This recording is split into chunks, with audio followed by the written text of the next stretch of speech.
बस आपको एक दिन के लिए पढ़ना है। ध्यान रखना, जिस पेपर की तैयारी कर रहे हो ना, जिसमें फॉर्म भर रहे हो, उसका एक दिन रिजल्ट भी आएगा।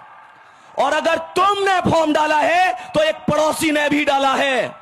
अगर तुम्हारा सिलेक्शन नहीं हुआ और पड़ोसी के बच्चे का सिलेक्शन हो गया, और अगर पड़ोसी के बच्चे के जो पिताजी हैं वो तुम्हारे पिताजी से पूछते हैं मेरे लाला का सिलेक्शन हो गया, तुम्हारे लाला का हुआ कि नहीं हुआ, अगर तुम चाहते हो कि उस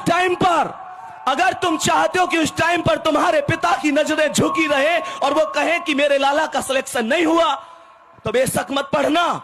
लेकिन अगर तुम चाहते हो कि उस टाइम पर उनकी आवाज हो, अगर तूने शेर पाला है तो मैंने भी शेर पाला है, अगर तेरा शेर शेर है तो मेरा शेर सवा शेर है, उस दिन के लिए आपको पढ़ना पड़ेगा।